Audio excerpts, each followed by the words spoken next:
ഇന്നോടുകൂടി 7 ഘട്ടങ്ങളിലായി നടന്ന ലോക്സഭാ തെരഞ്ഞെടുപ്പ് പൂർത്തിയാവുകയാണ്. ഈ സന്ദർഭത്തിൽ ഇരു മുന്നണികൾക്കും എത്ര സീറ്റുകൾ കിട്ടുമെന്നുള്ള JP ടോക്സിന്റെ ഓരോ സംസ്ഥാനവും തിരിച്ചുള്ള വസ്തുതയിൽ അടിസ്ഥാനമാക്കിയുള്ള അവലോകനം ഇതാ. ഈ അവലോകനത്തിന് സ്റ്റേറ്റ് ആൻഡ് സ്റ്റേറ്റ് ട്രെൻഡുകളും ഗ്രൗണ്ട് റിപ്പോർട്ടുകളുമാണ് ആധാരമായി ഉപയോഗിച്ചിട്ടുള്ളത്. പ്രീപോൾ സർവേകൾ ഒന്നും പരിഗണിച്ചിട്ടില്ല.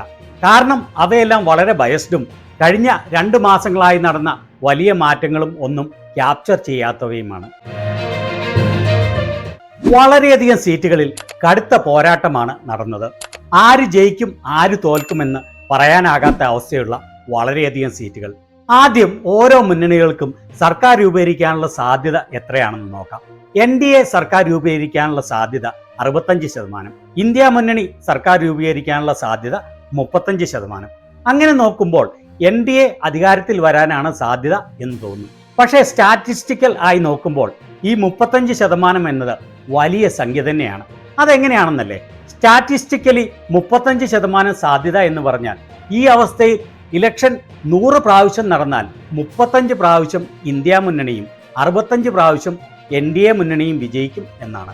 ആ 35 പ്രാവശ്യത്തെ 1 ഈ തെരഞ്ഞെടുപ്പും ആകാം എന്ന്. ഇനി ഇരു മുന്നണികൾക്കും ഭൂരിപക്ഷമില്ലാത്ത തൂക്കുസഭ വരാനുള്ള സാധ്യത 40%.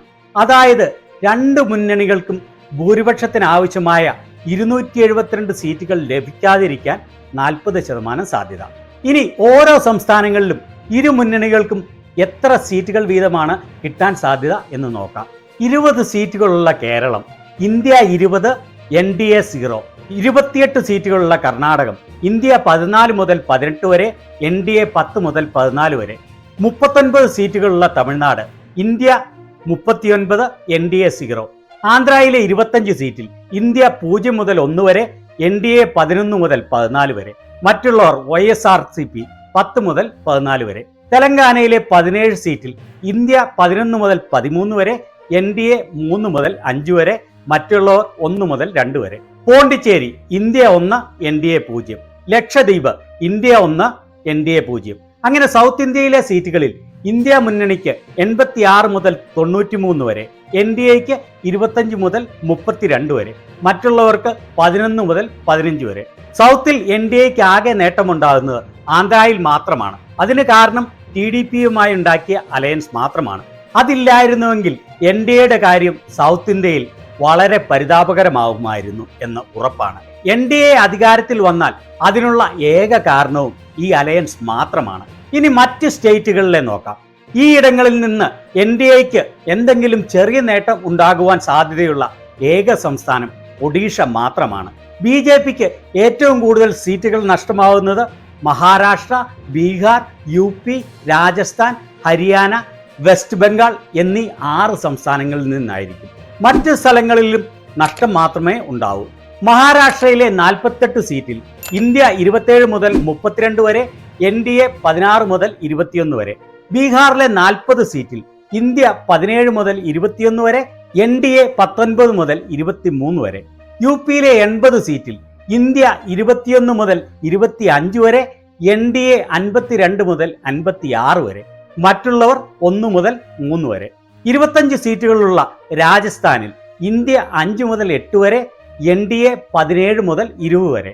10 സീറ്റുകളുള്ള ഹരിയാനയിൽ ഇന്ത്യ 5 മുതൽ 7 വരെ, NDA 3 മുതൽ 5 വരെ. 42 സീറ്റുകളുള്ള വെസ്റ്റ് ബംഗാളിൽ ഇന്ത്യ 26 മുതൽ 30 വരെ, NDA 12 മുതൽ 16 വരെ. Goa India 1, NDA 1. മധ്യപ്രദേശിലെ 29 സീറ്റുകളിൽ ഇന്ത്യ 2 മുതൽ 4 വരെ, NDA 25 മുതൽ 27 വരെ. ഗുജറാത്തിലെ 26 സീറ്റിൽ ഇന്ത്യ 1 മുതൽ 3 വരെ, NDA 23 മുതൽ 25 വരെ. ഛത്തീസ്ഗഡിലെ 11 സീറ്റിൽ ഇന്ത്യ 3 മുതൽ 4 വരെ, NDA 7 മുതൽ 8 വരെ. ഒഡീഷയിലെ 21 സീറ്റുകളിൽ ഇന്ത്യ 1 മുതൽ 2 വരെ, NDA 10 മുതൽ 12 വരെ, മറ്റുള്ളവർ ബിജു ജനതാൾ 8 മുതൽ 10 വരെ.